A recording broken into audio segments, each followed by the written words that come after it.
Hi, இன்னைக்கு நம்ம chicken குழம்பு எப்படி வைக்கிறதுன்னு பார்க்கலாம். வாங்க வீடியோக்குள்ளே போகலாம். இப்போ நாம் கடாயில் 4 ஸ்பூன் எண்ணெய் ஊற்றிக்கலாம். எண்ணெய் நல்லா சூடானதும் நான் 3 சின்ன துண்டு பிரிஞ்சி இலை சேர்த்துக்கிறேன். அடுத்ததாக ஒரே ஒரு கல்பாசி, அடுத்ததாக சின்ன துண்டு பட்டை சேர்த்துக்கலாம். இப்போ இதெல்லாம் பொரிஞ்சதும் நான் 50 கிராம் பெரிய வெங்காயத்தை ரொம்ப குட்டி குட்டியாக நறுக்கி எடுத்து வச்சுருக்கேன், அதை சேர்த்துக்கலாம். அடுத்ததாக கொஞ்சமாக கருவேப்பிலை சேர்த்துக்கலாம். சேர்த்துட்டு ரெண்டையும் நல்லா வதக்கி விடுங்க.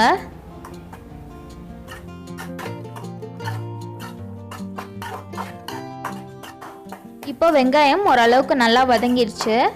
இப்போ நான் இஞ்சி பூண்டு பேஸ்ட் சேர்த்துக்கிறேன். கரெக்டாக 1.5 ஸ்பூன் சேர்த்துக்கிறேன். சேர்த்துட்டு இஞ்சி பூண்டு வாடை போகிற வரைக்கும் நல்லா வதக்கி விடுங்க. இப்போ இதில் நம்ம தக்காளி ஆட் பண்ணிடலாம். நான் ஒரு 50 கிராம் தக்காளியை குட்டி குட்டியாக நறுக்கி எடுத்து வச்சுருக்கேன், அதை சேர்த்துக்கலாம்.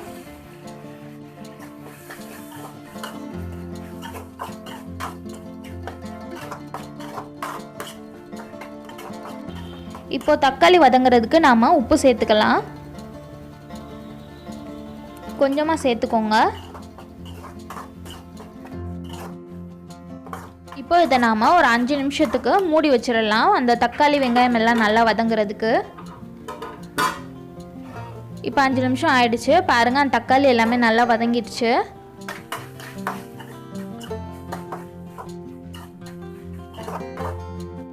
இப்போ இதில் நாம் மிளகாய் ஆட் பண்ணிடலாம். நான் 4 மிளகாய் எடுத்திருக்கேன். அதில் நடுவில் கீரல் போட்டு எடுத்து வச்சுருக்கேன், அதை சேர்த்துக்கலாம். இப்போ அதோடையே நாம் சிக்கனையும் ஆட் பண்ணிடலாம். நான் 1/2 kg சிக்கன் எடுத்திருக்கேன். அதை மஞ்சள் தூள் போட்டு ஒரு அரை மணி நேரம் மட்டும் ஊற வச்சு எடுத்து வச்சுருக்கேன், அது எல்லாத்தையும் சேர்த்துக்கலாம்.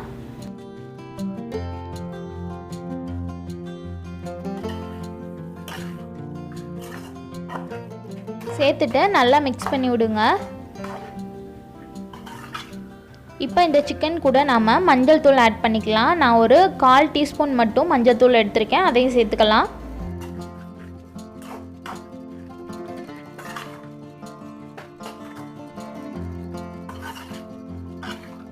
எல்லாத்தையும் நல்லா மிக்ஸ் பண்ணிவிட்டு இப்போ நாம் இதை மூடி வச்சிடலாம் ஒரு 5 நிமிஷத்துக்கு மட்டும். அந்த சிக்கன்லேருந்து தண்ணி எல்லாம் வெளியே வரும். இப்போ இதை நம்ம க்ளோஸ் பண்ணிடலாம். இப்போ இதை நான் 5 நிமிஷம் கழித்து ஓப்பன் பண்ணியிருக்கேன். அந்த தண்ணி எல்லாம் வெளியே வந்திருக்கு பாருங்கள்.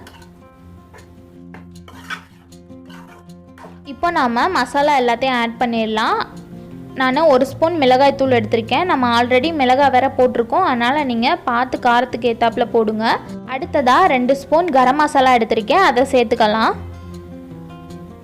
அது கூடவே 2 ஸ்பூன் மல்லித்தூள் எடுத்திருக்கேன், அதையும் சேர்த்துக்கலாம். இந்த குழம்புக்கு ஒரு திக்னஸ் கொடுக்கறது மல்லித்தூள் தான். நீங்கள் அதிகமாக சேர்த்துக்கிறதுனால சேர்த்துக்கோங்க. இப்போ நாம் மசாலா எல்லாத்தையும் ஆட் பண்ணியாச்சு. இப்போ அந்த மசாலா ஸ்மெல் எல்லாம் போகிற வரைக்கும் நல்லா வதக்கி விடுங்க. இப்போ இதில் நம்ம சிக்கன் எல்லாம் வேகிறதுக்கு தண்ணி ஆட் பண்ணிக்கலாம். நான் 1.5 கப் தண்ணி எடுத்திருக்கேன், அதை சேர்த்துக்கலாம்.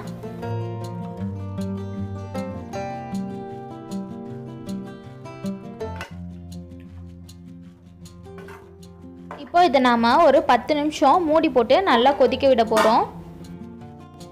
10 நிமிஷம் ஆயிடுச்சு. இப்போ இதை நான் ஓப்பன் பண்ணியிருக்கேன். சிக்கன் எல்லாம் பாதி வெந்துருச்சு, இன்னும் பாதி தான் வேகணும். அதோட தண்ணியும் வத்திருச்சு.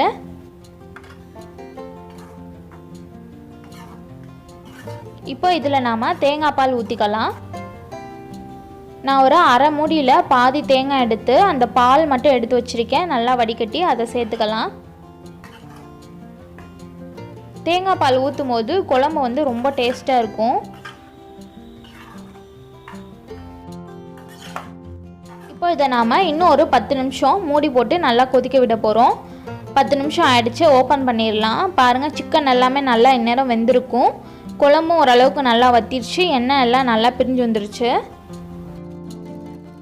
இதுதான் கரெக்டான கன்சிஸ்டன்சி. நீங்கள் இதுக்கு மேலே குழம்பை வற்ற விட்டிங்கன்னா ரொம்ப கிரேவி மாதிரி ஆகிடும். அவ்வளோதான், நம்மளோட சிக்கன் குழம்பு ரொம்ப சூப்பராக ரெடி ஆகிடுச்சு. இந்த மெத்தடில் நீங்கள் கரெக்டாக ட்ரை பண்ணி பாருங்கள், சூப்பராக வரும். இந்த வீடியோ உங்களுக்கு பிடிச்சிருந்துச்சுன்னா லைக் பண்ணுங்கள், ஷேர் பண்ணுங்கள், கமெண்ட் பண்ணுங்கள். அண்ட் என்னோட ரெசிபிஸ் எல்லாம் பிடிச்சிருந்துச்சுன்னா மதுரை பொண்ணு சேனலுக்கு சப்ஸ்கிரைப் பண்ணுங்கள். தேங்க்யூ.